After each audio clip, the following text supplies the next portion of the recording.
नमस्कार दोस्तों, मेरा नाम है रंजीत और स्वागत है आप सभी का आरकेजे सिविल पाठशाला यूट्यूब चैनल पर। दोस्तों, आज हम चर्चा करने वाले हैं पार्टिकुलरली हमारे बॉर्डर वाले एरियाज़ को लेकर के। इसके अलावा म्यांमार की भी हम चर्चा करेंगे क्योंकि बॉर्डर एरिया भी हमारी अभी इनसिक्योर है, म्यांमार भी अभी इनसिक्योर है क्योंकि वहाँ पर इंसर्जेंसी हमको देखने को मिली है, वहाँ पर तख्ता पलट हुआ है।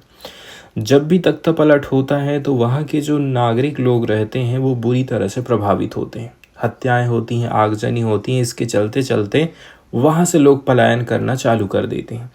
अब ये लोग भाग करके कहाँ आते हैं? दूसरे देश जाते हैं, बॉर्डर को क्रॉस करके।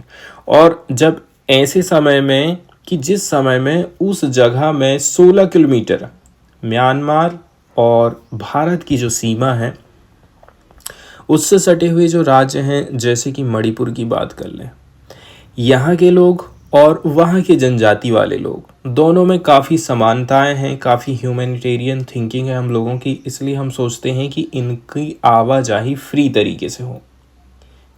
एक ही जाति के लोग यहाँ भी हैं वहाँ भी हैं, तो हम ये चाहते हैं कि ये लोग आपस में अपने घर जैसे रहें। 16 किलोमीटर की जो डिस्टेंस है वो रखी गई है कि 16 किलोमीटर के भीतर आप फ्री आवाजाही कर सकते हैं। लेकिन इसके साथ ही साथ जब म्यांमार में तख्ता पलट हुआ, वहाँ की चुनी हुई सरकार गिरा दी गई और वहाँ पर सेना का शासन लागू हुआ। सेना के शासन लागू होने से जनता के ऊपर अत्याचार हुआ और जनता भाग भाग करके फिर भारत आना चालू कर दी। इसके अलावा मणिपुर जैसे राज्य में खुद हमको इंसर्जेंसी देखने को मिली है। शुरुआत उस समय में होती है जबकि वहाँ के जो जनजाति समुदाय हैं वो लोग विरोध करते हैं। किसका? हाई कोर्ट का एक फैसला आया था जिसमें ऊंची जातियों को रिजर्वेशन देने की बात करी जाती है। ये चीज़ उनको पसंद नहीं आई, उन्होंने विरोध चालू किया और फिर यहीं से कहना चाहिए इंसर्जेंसी, हिंसक घटनाएं चालू हो जाती। मणिपुर अभी तक शांत नहीं हो पाया है। इसी के चलते चलते वहाँ के जो मुख्यमंत्री हैं उन्होंने इस्तीफा दे दिया अपना, क्योंकि वो सिचुएशन को अभी भी नहीं हैंडल कर पाए हैं। तो मेनली देखा जाए म्यांमार में पॉलिटिकल इनस्टेबिलिटी चल रही है। वहाँ से भारत में बहुत सारे रिफ्यूजीज़ उत्तर पूर्व भारत में आते हैं, उन स्टेट में आकर के रहने लग जाते हैं। आइडेंटिटी एक सी है, इसलिए पहचानने में भी दिक्कत जाती है। तो हमारा जो नॉर्थ ईस्ट वाला एरिया है वो सिक्योर नहीं है। इसके अलावा इकोनॉमी, बॉर्डर मैनेजमेंट, ये सारी चीज़ें हमारी प्रभावित हो रहे हैं।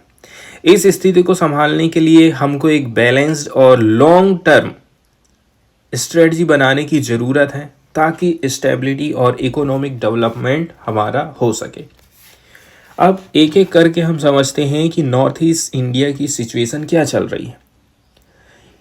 नॉर्थ ईस्ट इंडिया लंबे समय तक इंसर्जेंसी का सामना करते आ रहा है, लेकिन पिछले कुछ दशक में यहाँ काफ़ी शांति रही है, जिससे हम यहाँ पर इंफ्रास्ट्रक्चर खड़ा कर पाए हैं। हालांकि मणिपुर में हाल ही में हिंसा ये दर्शा रही है कि म्यांमार में हो रही राजनीतिक उथल पुथल का जो असर है अब भारत में भी दिखने लग गया है।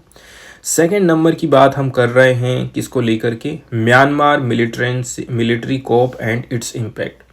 म्यांमार में जो सेना का शासन लागू हुआ है, चुनी हुई सरकार ख़त्म हो गई है, तो सैन्य तख्ता पलट और उसका क्या असर पड़ रहा है।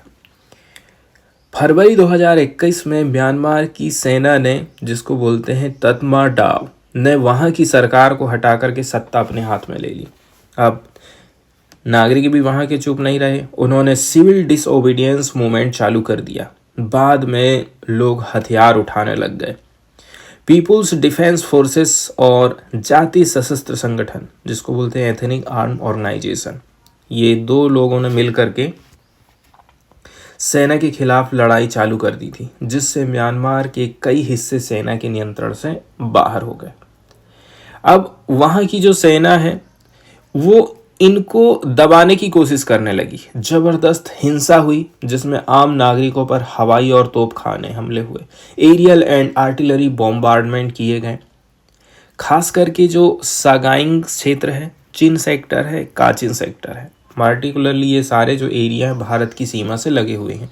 जब यहाँ पर हिंसा हो रही है तो जाहिर सी बात है ये लोग भाग भाग करके अपने देश छोड़ देंगे और इंडिया में घुसना चालू कर देंगे। शरणार्थियों का आगमन चालू हो गया और हमारी सीमाओं पर टेंशन चालू हो गई, रिफ्यूजी इन्फ्लक्स हो रहा है एंड बॉर्डर प्रेशर बढ़ते जाता है इंडिया में।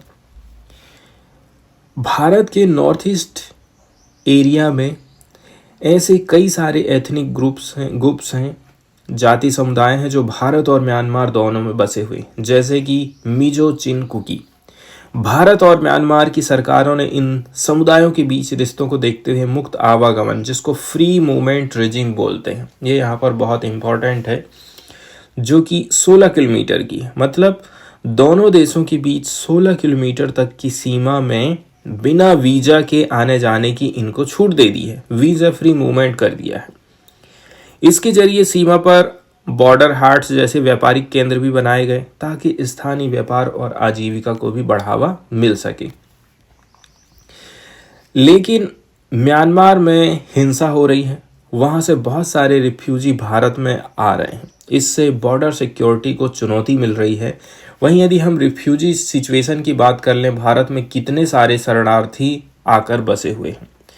UNHCR की रिपोर्ट के हिसाब से, मतलब संयुक्त राष्ट्र शरणार्थी उच्चायुक्त के हिसाब से देखा जाए 31 दिसंबर 2024 तक लगभग 95,600 म्यांमार के लोग भारत में आ चुके हैं। इसमें से 73,400 लोग तो 2021 के सैन्य तख्तापलट के बाद आए हैं। अब जो राज्य लगे हुए हैं म्यांमार से, वो कौन कौन से हैं? मिजोरम और मणिपुर। हालांकि चूंकि इन शरणार्थियों की जाति पहचान वहाँ के लोगों से काफ़ी मिलती जुलती है, इसलिए सरकार और स्थानीय संगठनों ने उनके प्रति सहानुभूति दिखाई है, एम्पैथी दिखाई है।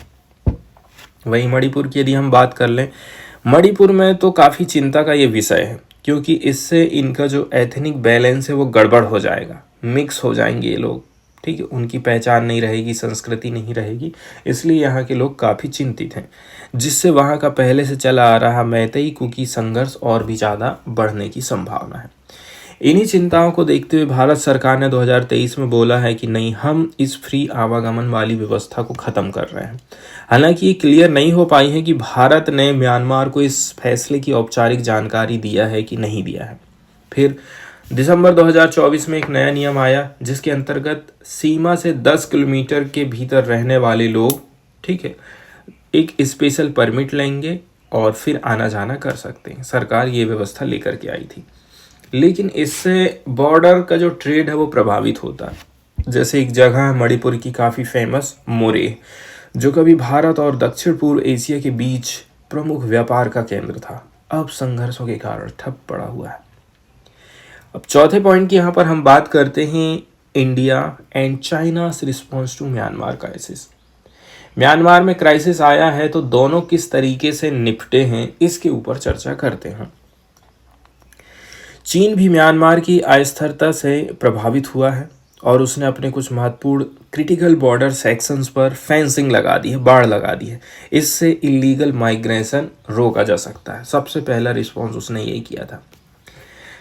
चीन का म्यांमार के जातीय सशस्त्र संगठनों से काफ़ी गहरा रिश्ता रहा है और उसने इन समूहों का इस्तेमाल अपराध और नशे के कारोबार को नियंत्रित करने के लिए किया, क्राइम एंड ड्रग सिंडिकेट्स। इसके अलावा UNSC का वो परमानेंट मेंबर है, इसी के चलते चलते वहाँ वो अपनी नीति लागू कर लेता है और इस प्रकार की प्रॉब्लम को वो काफ़ी अच्छी तरीके से हैंडल कर पाया। लेकिन भारत UNSC का स्थायी सदस्य नहीं है और उसे एक लोकतांत्रिक ढांचे के भीतर ही रहकर काम करना पड़ेगा। लिबरल डेमोक्रेटिक फ्रेमवर्क वो लाएगा, तब जाकर के इसका हल निकाल पाएगा। अब हम बात करते हैं कि इंडिया क्या कर सकता है, भारत को क्या करना चाहिए। पहले ही नंबर की इमीडिएट स्टेप हम क्या उठा सकते हैं। सबसे पहले वहाँ पर जितने भी उग्रवादी संगठन हैं, आतंकवादी समूह हैं, उनके ऊपर हमें कंट्रोल करना पड़ेगा। तो जितने भी इंसर्जेंट ग्रुप्स वहाँ पर सीमा में हमको दिखाई दे रहे हैं, उनको रोकना है। सेकंड नंबर, ह्यूमैनिटेरियन एड को बढ़ाना। वहाँ आम जनता बुरी तरह से प्रभावित हो रही है, तो आम लोगों के लिए हेल्थ, एजुकेशन, रहने की व्यवस्था, ये सारी चीज़ें हम कर सकते हैं।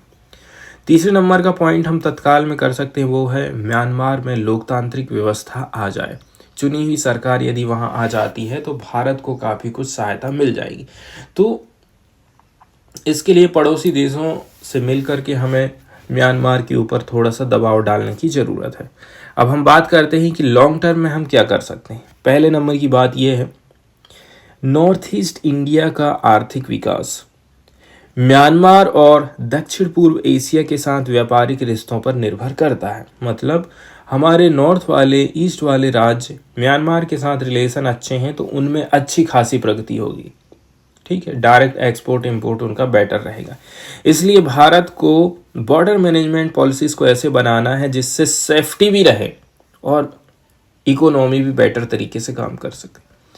जब भी स्थिति ठीक हो जाएगी ना, तो आप मुक्त आवागमन को फिर से चालू कर सकते हैं और भी बेहतर बना करके इकोनॉमिक डेवलपमेंट को बेटर करना है। वे फॉरवर्ड में हम यही बोल सकते हैं कि म्यांमार की अस्थिरता केवल म्यांमार तक सीमित नहीं है, बल्कि भारत के उत्तर पूर्वी राज्यों को भी प्रभावित कर रही है। इसलिए भारत को एक बैलेंस्ड पॉलिसी बनानी है जिससे सुरक्षा और आर्थिक विकास दोनों को सुनिश्चित किया जा सके।